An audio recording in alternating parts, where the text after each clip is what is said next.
Hi, this is Anthony. Welcome back to my show. So, Kevin McCarthy is out as Speaker of the House of Representatives. Here are the first two paragraphs of the Wikipedia article about the events leading up to yesterday's removal of the Speaker. I think that it does a good job at summarizing what precipitated the move. On October 3rd, 2023, the United States House of Representatives removed Kevin McCarthy as Speaker of the House through a motion to vacate. This motion to vacate is the first time in American history that a Speaker of the House has been removed during a legislative term. The removal triggered an election to choose the next Speaker.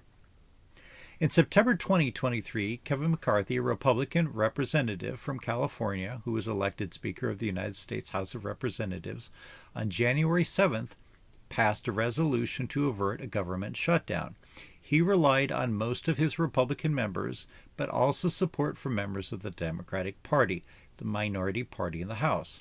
The small Republican Freedom Caucus opposed any funding resolution that was supported by Democrats. Okay, now I'm returning to my own commentary at this point. Now, I've never been elected to any public office. However, if you're from Washington County in the state of Oregon, you probably know who I am and probably know that I've been appointed to perhaps more higher positions than any other non-elected person. I've been on the County Civil Service Commission.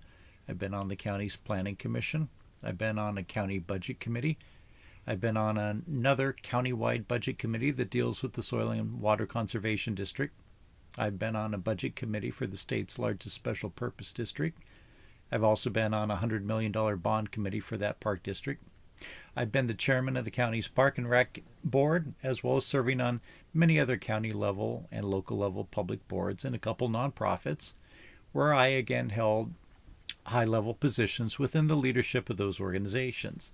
So, I have plenty of experience with working with other people from a wide variety of backgrounds and a wide variety of political points of view.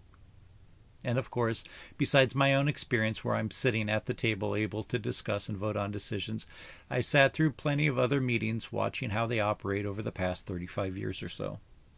In many cases, after things have been thoroughly discussed, boards agree on things unanimously. Very often, there is only one realistic, rational course of action when all things are discussed, and those decisions can be pretty easy. Other times, discussions can get quite contentious, whether it's deciding upon a time to hold a meeting or what width the paved path should be in a park. You would think that that wouldn't be all that controversial, but the wider the path, the more trees in a heavily forested park would need to be removed, and people never want to see a single tree removed from a park, no matter how many trees there may be. Anyway, votes can get quite contentious, and on the levels of government where I've served, there wasn't ultimately all that much at stake. We were not deciding on funding a war. Nothing that we did could accidentally result in a nuclear annihilation of the Earth. No one's life or health really was affected by the outcome of any decision that any board that I was on ever made. And since all the boards that I were on were appointed ones, either by elected officials who appointed me, or in the case of nonprofits, the board of directors appointed me, I was there to be a participant bringing my background and knowledge. I wasn't there to represent a specific party or segment of the electorate. Now, obviously, elected officials who are elected as members of a party, and in the United States that almost always is the Republican or Democratic parties, electeds generally vote in a way that is in alignment with their party's platform and in alignment with the majority of the people who voted for them. And quite frankly, a lot of votes in the legislature at any level are bipartisan and often nearly unanimous. Things like proclaiming the third week of August as Natural Cactus Preservation and Rehabilitation Week may be something that nobody really cares about, but when they go to vote on it, they're not going to waste time opposing things like that. But of course, one of the most important functions of legislatures is to pass budgets. And when they pass budgets, they are budgets for the whole government, whether it's the federal government or a state government. But that budget affects everybody. Now, certainly, what is in the budget may affect people because there's more or less money for prenatal care or for repaving roads or things like that. But there's not one budget that affects Republicans and a different budget that affects Democrats. It's a budget that covers everybody. And we need to be cognizant that what is in the budget can divert a lot of money to people who are typically voters of one party or the other, and divert money away from people who might typically be on the other side of the political aisle. And let's stop here for a minute and think about the electorate. In the United States, we have what is called the first past the post system in general elections. Whoever gets the most votes wins. You don't need to get 50% plus one. If you have a three-way race, you can win the race with 34% of the vote when your two challengers each get 33% of the vote. That means you could win your House or Senate race with 66% of the people voting against you. Is this a good or a fair or an equitable system? Not necessarily, but that's irrelevant. That's our system, and until it's changed, that's what we have to work with. Now, put yourself in the place of somebody in Congress, in the House of Representatives, and a budget has been written, and you're voting on it. What if you only support 90% of it, and there's 10% of the budget that you think is being spent on unnecessary items, or even morally objectionable spending? That could be money being spent on a border wall, or immigrant assistance, or for or against abortion services, or supporting or not supporting the conflict in Ukraine. It doesn't matter what it is, but you're not entirely happy with the budget. Do you vote against it? Do you utilize parliamentary maneuvers to stop the vote and potentially shut down the government?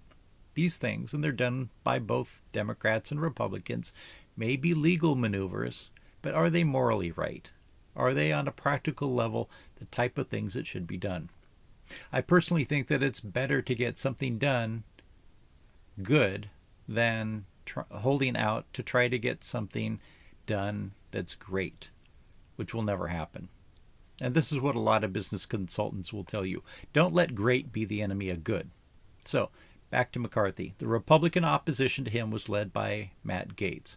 And Gaetz found 7 other Republicans for a total of 8 Republicans voting to remove McCarthy, with all 208 Democrats voting to do so. So, these Freedom Caucus members would not support a budget that had bipartisan support, that is, support from Democrats, yet they used the support of the Democrats to oust McCarthy. Is that hypocrisy? I'll let you decide. Now, it's not surprising that the Democrats would vote against a Republican speaker, but in my opinion, it shows the political naivety and crassness of such a move. The reason that Gaetz and his supporters wanted to remove McCarthy is that he was not conservative enough in their minds, and because working on a bipartisan level with Democrats, they viewed that as betraying their extremely conservative values. And while McCarthy would, I'm sure, say that he was a conservative, he probably would be considered to be a fairly moderate Republican within the House of Representatives. And so the Democrats have likely lost the best partner that they could hope for in the House.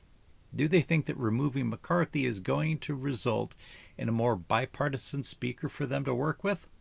If they thought that would be the case again, it shows their lack of understanding of reality. It's cutting off your nose to spite your face. And in fact, McCarthy's temporary replacement, Representative Patrick McHenry of North Carolina, who has full authority over office space assignments, immediately notified former Speaker Nancy Pelosi, as well as Steny Hoyer, to vacate their Capitol office spaces within 24 hours. Personally, I think that the Democrats probably have shot themselves in the foot on this one.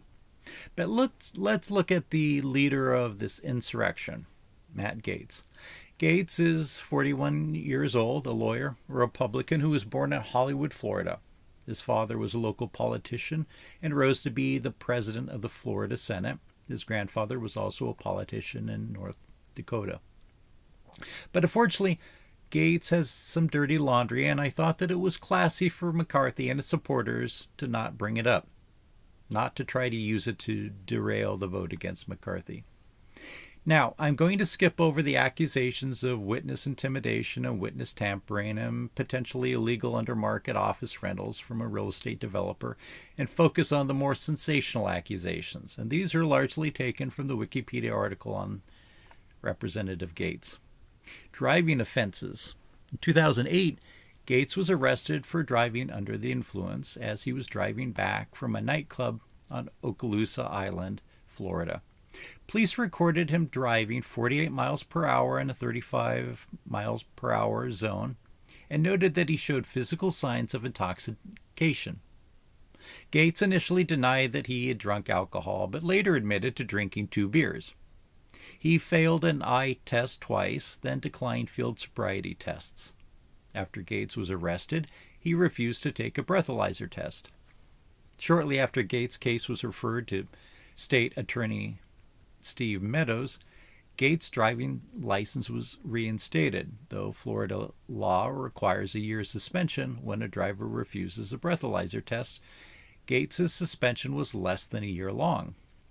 His refusal also did not lead to criminal prosecution, during which it could have been used against him.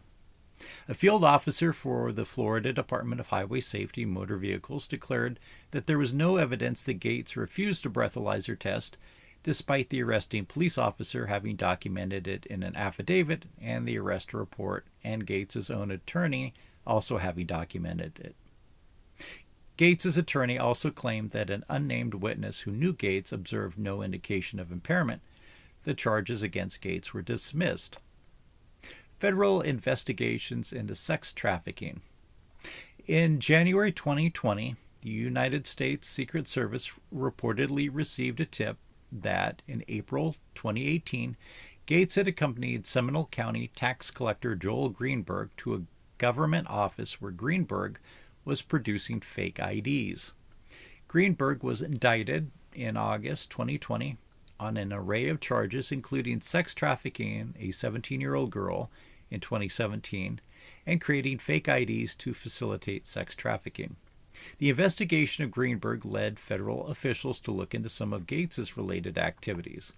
In late 2020, the Justice Department opened its investigation of Gates for allegedly sex trafficking the same 17-year-old girl in 2017, and whether he had violated federal sex trafficking laws by paying her to travel with him across state lines. As part of his plea bargain, Greenberg cooperated with the investigation of Gates and others. On March 30th, 2021, Axios reported that Gates was seriously considering not seeking re-election and possibly leaving Congress early for a job at Newsmax. The same day, the New York Times reported the Justice Department's investigation of Gates. According to CNN, a person briefed on the matter said investigators also examined whether Gates used campaign money in his relationships with young women for travel and expenses, and whether cash and drugs were involved. By April 12th, the Justice Department was examining whether Gates asked women to recruit others for sex. According to 2021 reports, federal investigators were looking into Gates's September 2018 trip to the Bahamas. Gates was reportedly joined by marijuana entrepreneur and hand surgeon Jason Piruzzolo, who allegedly paid trip accommodations, traveling expenses, and escort services. Investigators were reportedly exploring whether the escorts were sexually trafficked for Gates and whether Gates accepted paid escorts in exchange for political access or legislative favors for Piruzzolo, who at the time chaired the board of the Medical Marijuana Physicians Association. Gates made 2 separate speeches for the organization while in Congress, and Piruzzolo gave 2 separate donations of $1,000 to Gates's campaign arm called Friends of Matt Gaetz in March 2016 and May 2017. A spokeswoman for Gaetz denied the new allegations. A woman on the Bahamas trip, a Capitol Hill intern who did not work in Gates's office but who was dating Gaetz, reportedly agreed in May 2021 to cooperate with investigators who believe she has information about Gaetz' financial transactions on the trip. Investigators believe that Greenberg met women through a website for sex and introduced them to Gaetz, who also had sex with them. Evidence, including mobile payment receipts, reportedly suggesting Gaetz had illegally exchanged money for sex, such as May 2018 Venmo transaction records showing Gaetz sending $900 with a memo referring to a woman to Greenberg, who then relayed the money with the memo's tuition and school to 3 women, one of whom was 18. Joseph Ellicott, an associate of both Gates and Greenberg, pleaded guilty in January 2022 to 2 charges related to this investigation and is also cooperating with authorities. Gates had argued in a November 2020 Fox News appearance that Trump, quote, should pardon Michael Flynn and everyone from himself to his administration officials to Joe Exotic. And for those of you like me who have already forgotten who Joe Exotic is, he's also known as the Tiger King. In late 2020, Greenberg apparently attempted to secure a pardon from the Trump administration via a confession letter, first reported by the Daily Beast in April 2021, writing that he and Gates had sex with a 17-year-old girl they believed was 19, and that payments had been made on behalf of Gates to her and other women in exchange for sex. Greenberg attempted to bribe Roger Stone with a $250,000 Bitcoin payment to secure a presidential pardon, texting Stone, "They know Gates paid me to pay the girls and that he and I both had sex with the girl who was underage." By the end of the Trump administration, Greenberg was under indictment. Investigators had been questioning some Gates associates, and federal agents had seized the phone of one of Gates's former girlfriends. Gates's phone was also seized, and he changed his phone number in late December. Defense and counterclaims of extortion. Denying any sexual relations with minors, Gates said on March 30th, 2021, that he did not plan to resign from the House. Also on March 30th, he tweeted that he and his family were victims of an organized criminal extortion involving a former Department of Justice official seeking $25 million. This allegedly began on March 16th with a text message to his father demanding money in exchange for making sex trafficking allegations, quote, go away. Gates and his father purportedly received communications claiming that the FBI had photographs of Gates engaged in a sexual orgy with underage prostitutes. The sender demanded millions of dollars to help secure the release of U.S. federal agent Robert Levinson, who had disappeared in Iran in 2007 and had already been presumed and declared dead, proposing that President Joe Biden would pardon Gates and as a reward for freeing Levinson. The sender was later identified as Florida developer Stephen Alford, who was arrested on August 31st. Gates said his attorneys contacted the FBI, which he said informed them that Gates was a subject, not a target of an investigation. He also said his father agreed to wear, quote, a wire to help the FBI record the alleged extortions. Gates sent Axios screenshots of text messages, emails, and documents outlining the alleged extortion scheme, which he asserted was being run by David McGee, a former federal prosecutor who had been a private attorney since 2005 and has represented the Levinson family. McGee's law firm called Gates's allegations, quote, completely, totally false, quote, and defamatory, telling the Daily Beast that Gates was attempting to distract from the sex trafficking investigation. Alford, who has previously been federally convicted of fraud and is represented by McGee, was federally indicted in August 2021 for allegedly conducting the scheme. Prosecutors allege that Alford claimed he had contacts in the Justice Department who could arrange for a presidential pardon for Gates and directed Don Gates to wire the money to a trust account managed by McGee. McGee reportedly met with Don Gates before Alford did, but apparently did not discuss a presidential pardon, which Alford later admitted to the FBI that he lied about his ability to arrange. Also on March 30th, Tucker Carlson interviewed Gates on Fox News.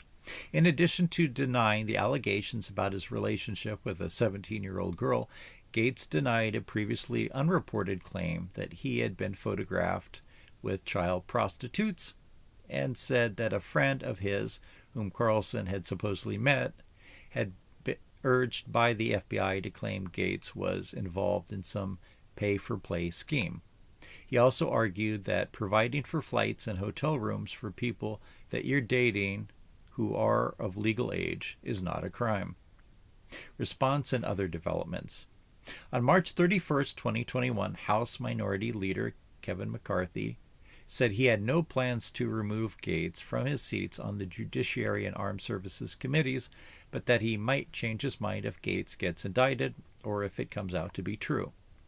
On April 1st, 2021, CNN reported that Gates had shown pictures of naked women to colleagues on the House floor. Gates had allegedly claimed to have slept with the woman in the photos.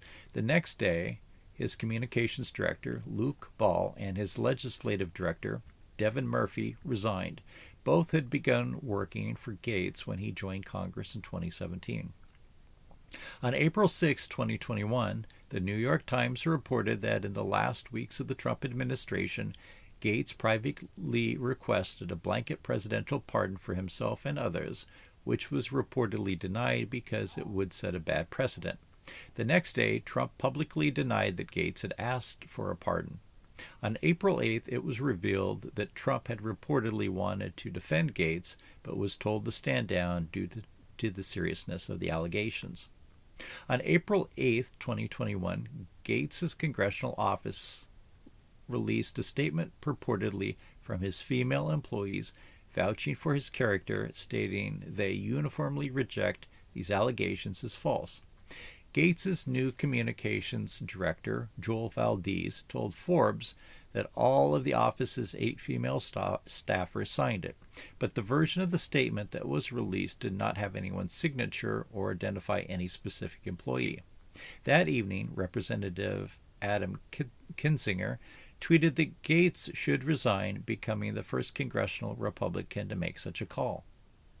On April 9, 2021, the House Ethics Committee opened an investigation into allegations that Gates may have engaged in sexual misconduct and/or illicit drug use, shared inappropriate images or videos on the House floor, misused state identification records, converted campaign funds to personal use, and/or accepted a bribe, improper gratuity, or impermissible gift. The committee deferred its investigation at the request of the Justice Department, but resumed it in June 2023. In late April, Gates fundraised to run his own political ads, claimed that he was under attack by powerful interests such as big government, big tech, big business, big media, that perceived him as a political threat. A public relations firm hired by Gates issued a denial statement regarding the Daily Beast's reporting of Greenberg's correspondence implicating him and Gates. On May 17, 2021, Greenberg pleaded guilty to multiple crimes in a plea bargain in which he would have to cooperate with prosecutors. By June, the federal investigation had reportedly broadened to include obstruction of justice relating to a phone conversation Gates had with a witness. Later in June, ABC News reported that the investigation had engulfed many in the Central Florida political scene, and that prosecutors could decide whether to bring charges against Gates as early as July. In August, ABC News reported that Greenberg had provided investigators with years of Venmo and Cash App transactions and thousands of photos and videos, as well as access to personal social media accounts. These include September 2018 text messages between Greenberg and a woman engaging in prostitution, which indicate that a prostitute was arranged for Gates and that MDMA had been offered. A spokesman for Gates said, "Not one woman has come forward to accuse Representative Gates of wrongdoing," and that Gates had addressed the debunked allegations against him on his new podcast, Firebrand. According to Greenberg, he made the arrangements for Gates. 2 top Washington prosecutors, a public corruption investigator with an expertise in child exploitation crimes, and a leader of the public corruption unit, have worked on Gates' case since at least mid-2021. Greenberg's sentencing hearing was originally scheduled for August 2021, but due to his cooperation with related investigations, had been repeatedly delayed. In January 2022, an ex-girlfriend of Gates's testified before a grand jury after being granted immunity. She reportedly had information relevant to 2 of 3 criminal charges being considered for Gates: sex trafficking a minor and obstruction of justice.